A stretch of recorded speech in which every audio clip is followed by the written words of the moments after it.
Bismillahirrahmanirrahim. Assalamualaikum warahmatullahi wabarakatuh. Alhamdulillahillazi arsala rasulahu bil huda wa dinil haq liyudhirahu ala dini kullihi wa kafa billahi syahida. Asyhadu an la ilaha illallah wa asyhadu anna Muhammadar Rasulullah. Allahumma sholli ala sayyidina Muhammadin wa ala alihi wa sahbihi ajma'in, amma ba'du. Para sobat sekalian yang dirahmati Allah, kajian kita kali ini akan membahas tentang pandangan Islam, apakah Tuhan itu ciptaan manusia gitu ya. Kata Tuhan ini, jika kita lihat dari beberapa sumber dapat kita ketahui bahwa Tuhan itu bisa kita temukan dalam berbagai bahasa. Jika kita lihat di dalam bahasa Arab, Tuhan ini berasal dari kata Allah, kemudian bisa dari kata Rob, kemudian ilah, ini juga diartikan sebagai Tuhan. Kemudian di dalam bahasa Indonesia terdapat di dalam bahasa Jawa kuno, yaitu ada juga menyebut dengan Tuhyang ya, berarti para dewa. Kalau dari bahasa Melayu itu biasanya disebut dengan Tuan. Kata Tuhan ini bisa diletakkan dalam perspektif yang berbeda dan luas ketika dibahas dalam sudut pandang dari kebudayaan, agama, kemudian filsafat, politik, sastra, dan ilmu bahasa lainnya ya. Terlebih ketika manusia hanya mengandalkan akalnya di dalam membahas tentang Tuhan ini tanpa memiliki tingkat spiritual yang baik, tentu akan menghasilkan pemikiran-pemikiran yang liar, bahkan menyesatkan jika kita tidak landasi dengan agama dan dari kitab suci. Dalam pandangan Islam, ya tentu kita harus merujuk kepada kitab suci yang telah diturunkan oleh Allah melalui utusan terakhirnya sang baginda Nabi Muhammad SAW. Maka melalui kitab petunjuk yang telah diturunkan kepada baginda itu, yaitu Al-Quran, yang ini merupakan kitab rujukan terakhir daripada penyempurna kitab-kitab sebelumnya yang telah diturunkan Allah melalui utusan-utusan yang sebelumnya, bahwa nabi-nabi sebelumnya ya. Disampaikan bahwa di dalam Al-Quran menjelaskan Tuhan ini adalah zat yang menciptakan alam semesta dan seisinya, dan dia pula lah yang telah menurunkan utusan-utusannya yang membawa buku petunjuk untuk kehidupan manusia di bumi yang disebut dengan kitab-kitab suci. Dialah Allah yang maha segala-galanya, yang juga telah menurunkan Al-Quran ini sebagai penyempurna dari kitab-kitab sebelumnya. Kalau kita mengkaji tentang Al-Quran ini, kesempurnaan Al-Quran ini dari segi bahasa saja, sampai hari ini apakah ada manusia dari belahan dunia manapun yang mampu mematahkan tentang Al-Quran ini? Seperti yang disampaikan Allah di dalam surat Al-Baqarah ayat 23.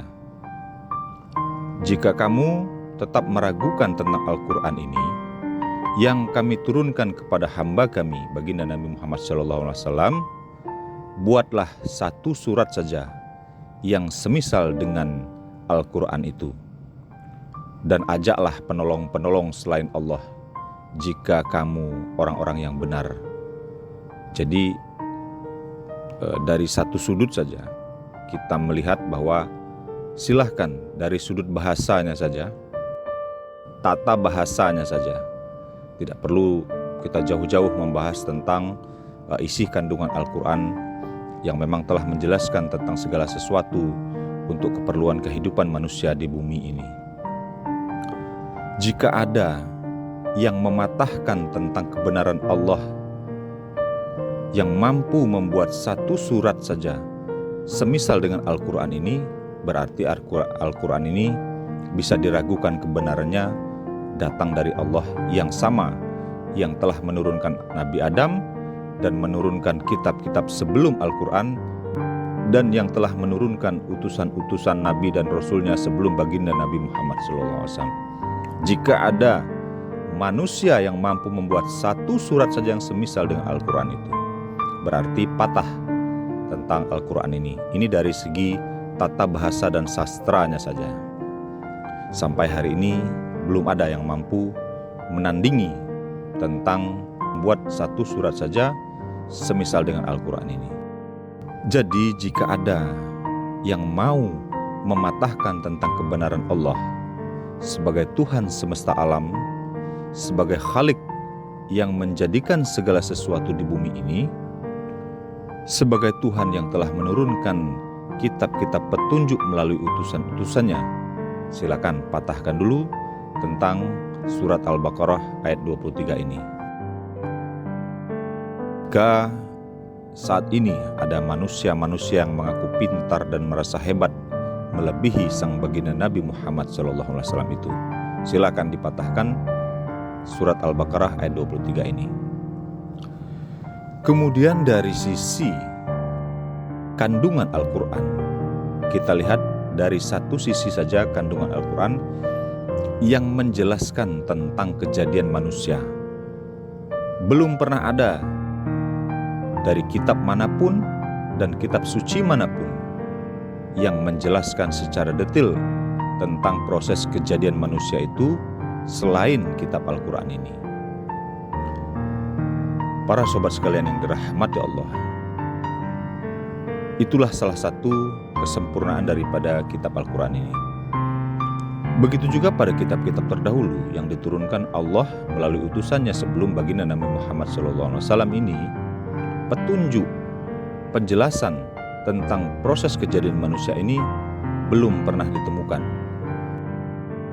Inilah salah satu yang menunjukkan tentang kesempurnaan ajaran yang diturunkan Allah melalui utusannya Nabi terakhir baginda Nabi Muhammad SAW dengan membawa Al-Quran yang diturunkan kepada beliau.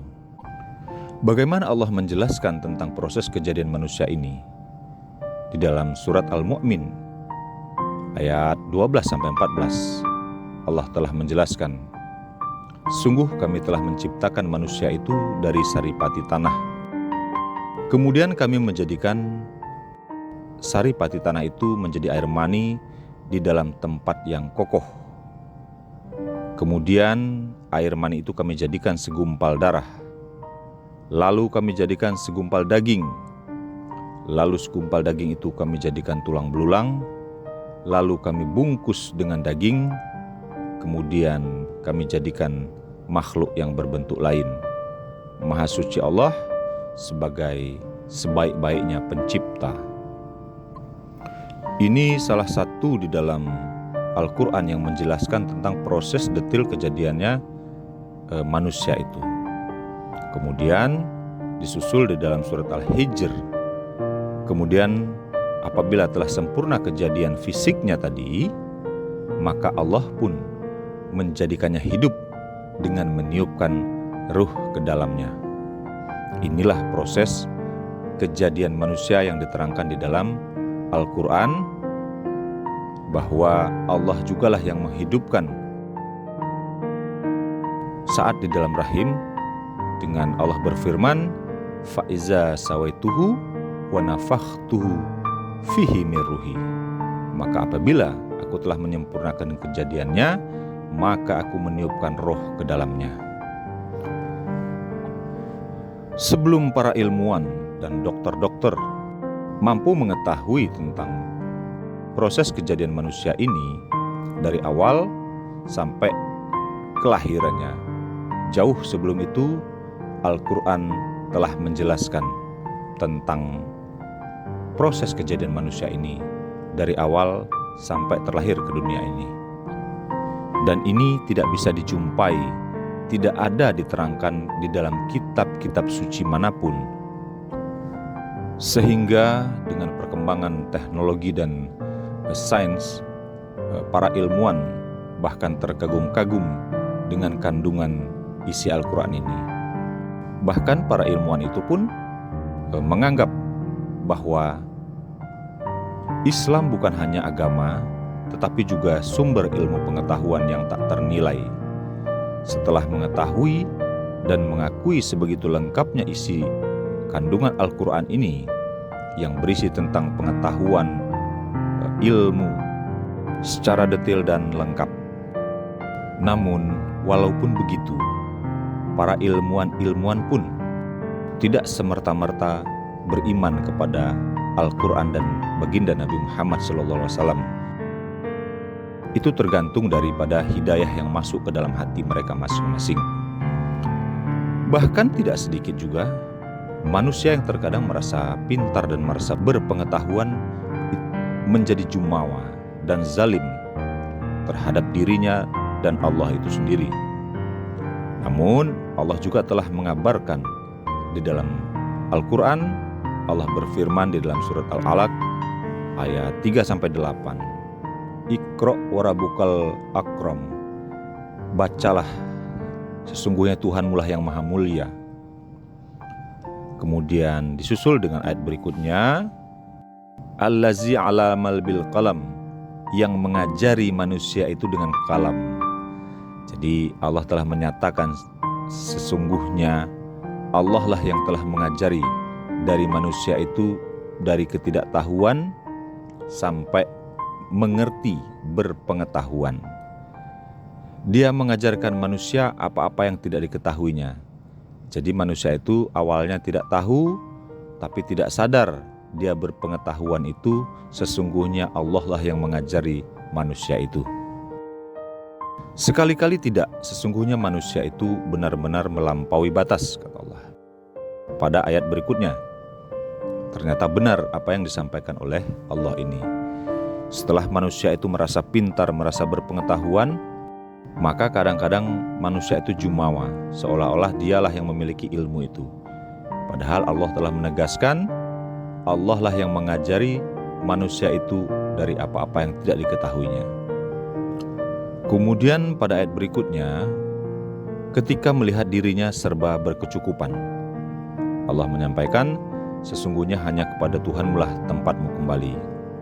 Allah telah mengingatkan dan menyadarkan manusia itu dengan ayat-ayatnya bahwa yang memberi pengetahuan, yang membuat dia pintar, yang membuat dia merasa bisa itu sebenarnya adalah dari ilmunya Allah itu. Namun manusia tidak menyadarinya itu. Kalau kita lihat, banyak cerita para ilmuwan yang telah meneliti dan mengkaji tentang kebenaran Islam dan Al-Quran ini. Setelah mereka menemukan kebenarannya pun, lihatlah apakah mereka beriman kepada Allah. Ada yang beriman dan ada juga yang tidak. Kalau kita lihat, terlalu kecil jika kita melihat bahwa ada kebenaran Al-Quran yang menerangkan tentang misalnya fenomena alam. Bagaimana misalnya Al-Quran menjelaskan tentang fenomena-fenomena alam yang menjadi penelitian oleh para ilmuwan itu.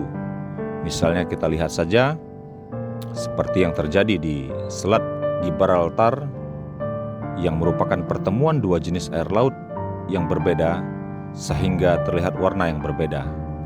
Itu pun tidak luput dari penelitian para ilmuwan dan mereka pun menemukan jawaban tentang penjelasan itu di dalam Al-Quran.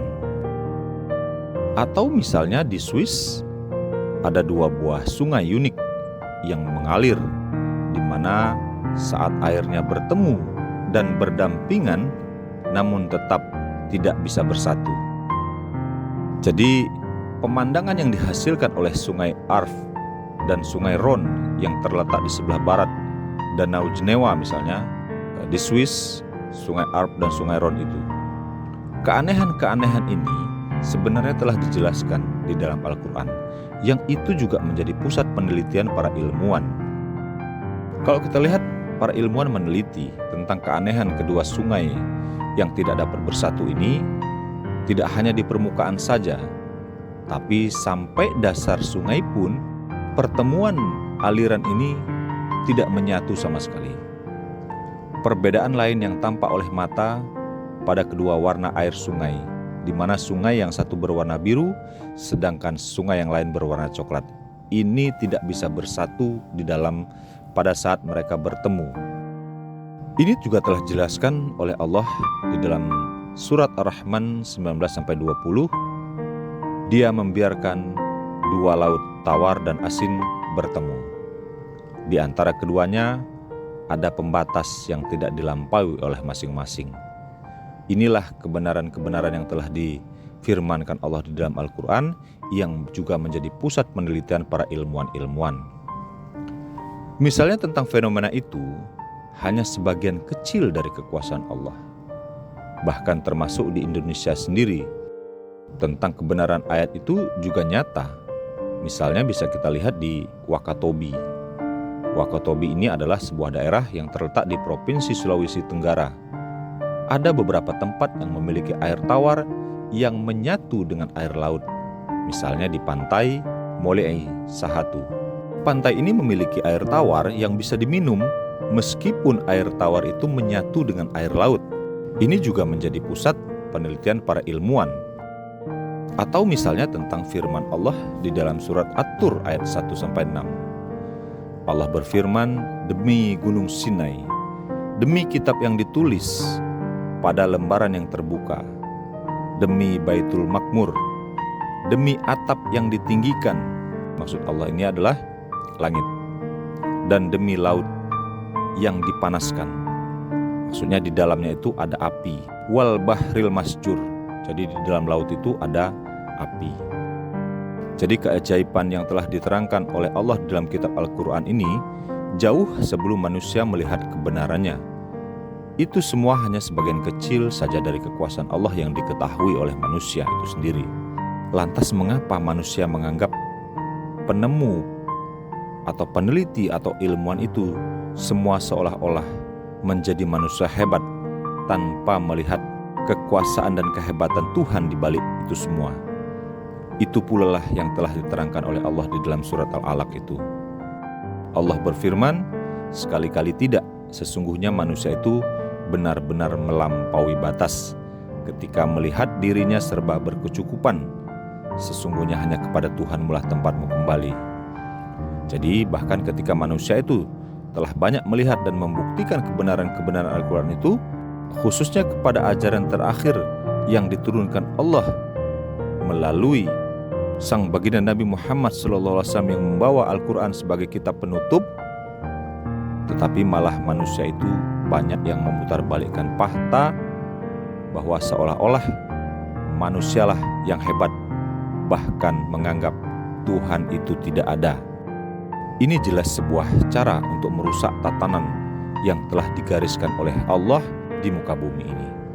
Itulah manusia-manusia yang zalim.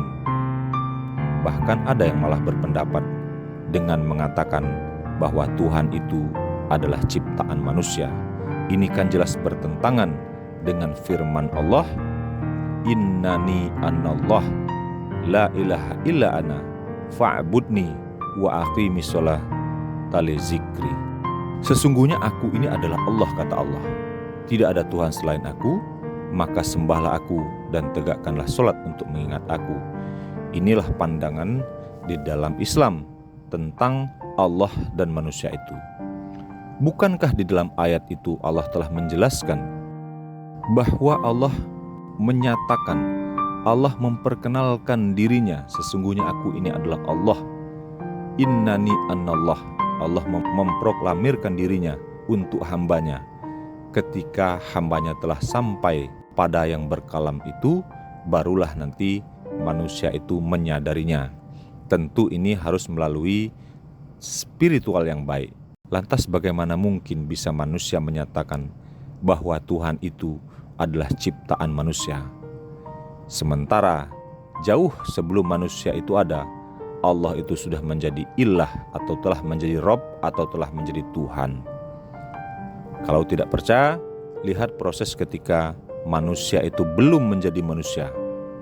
Ketika ruh masih di alam ruh, sebelum manusia menjadi manusia, sebelum ruh dimasukkan ke dalam jasad, Allah telah berfirman, alastu birabbikum, kepada ruh-ruh itu semua. Nah, pada saat itu apakah sudah ada manusia? Manusia belum ada, tapi Allah telah menjadi Tuhan. Karena Allah berfirman kepada para ruh, alastu birabbikum, dan semua ruh menjawab, qalu bala syahidna.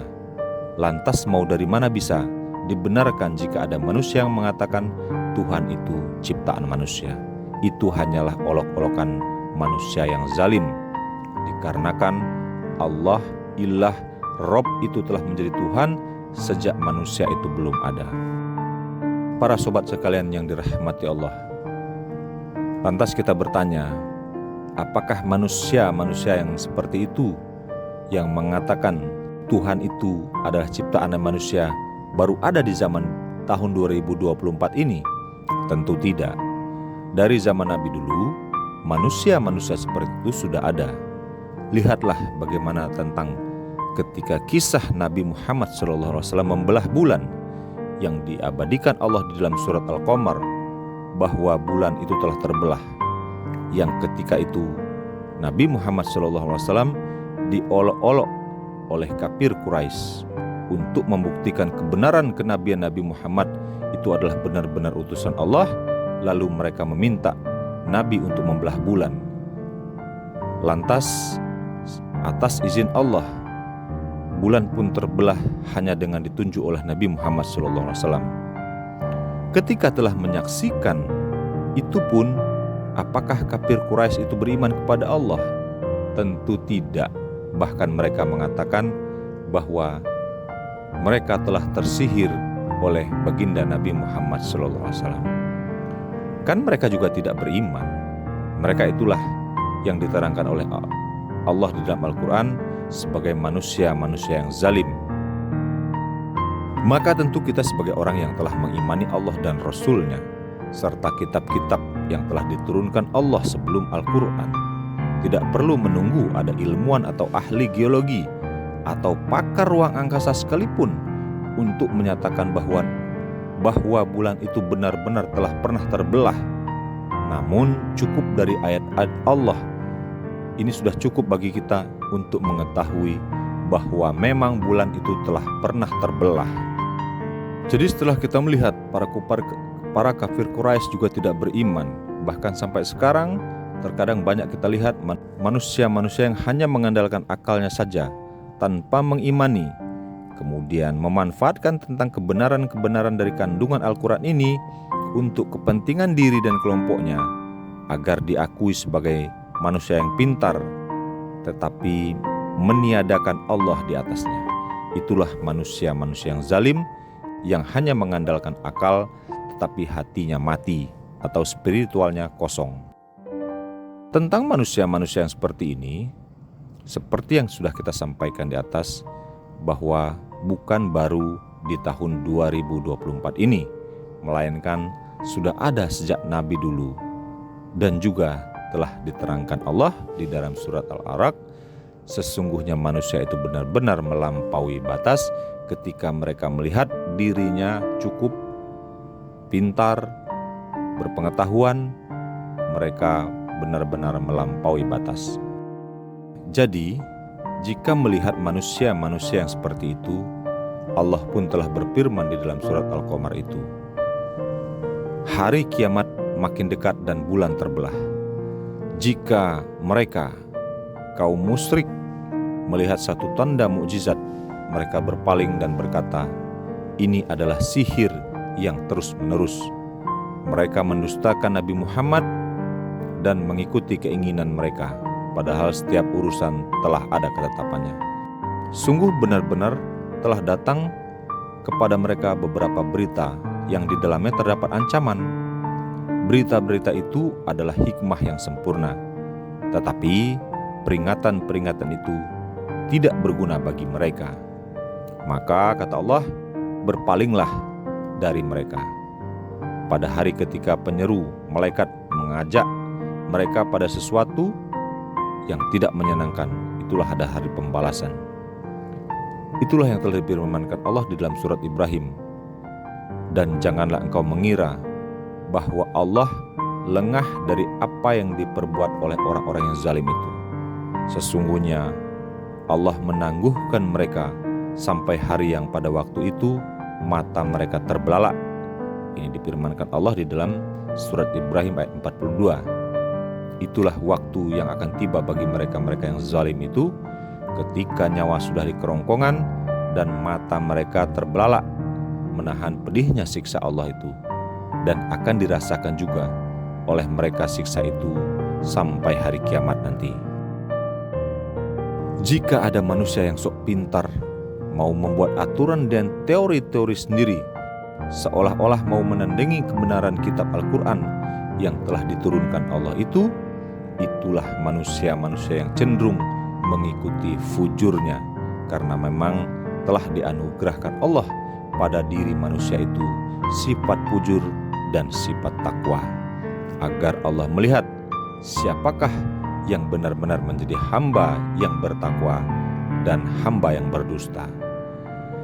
Jadi untuk menemukan dan membuktikan dan untuk sampai pada rahasia zatullah itu, sesungguhnya harus dengan menempuh jalan spiritual yang akan mengalahkan akal manusia itu. Baru nanti manusia itu akan mampu menyaksikan tajalinya zatullah itu dengan spiritualnya itu. Inilah juga yang difirmankan Allah di dalam surat An-Najm ayat 11. Ma kazabal fuadu mara'a. Jadi dengan spiritual itu, hati itu tidak akan mendustakan apa yang telah dilihatnya. Jadi ketika ada pembahasan tentang Tuhan tanpa mempelajari ilmu hati, maka akan kosong spiritualnya dan ilmunya, yang akhirnya hanya akan menjadi omong kosong tanpa spiritual. Semoga kita senantiasa ditetapkan oleh Allah iman Islam kita dalam menjalani kehidupan di dunia ini sampai kembali ke dalam genggaman Allah Subhanahu wa Ta'ala. Allahumma fir ummati Sayyidina Muhammad, Allahumma arham ummata Sayyidina Muhammad, Allahumma astur ummata Sayyidina Muhammad, Allahumma jebur ummata Sayyidina Muhammad, Allahumma aslih ummata Sayyidina Muhammad, Allahumma farjan ummata Sayyidina Muhammad sallallahu alaihi wasallam. Amin ya Allah, amin amin ya rabbal alamin. Wabillahi taufiq wal hidayah. Wassalamualaikum warahmatullahi wabarakatuh.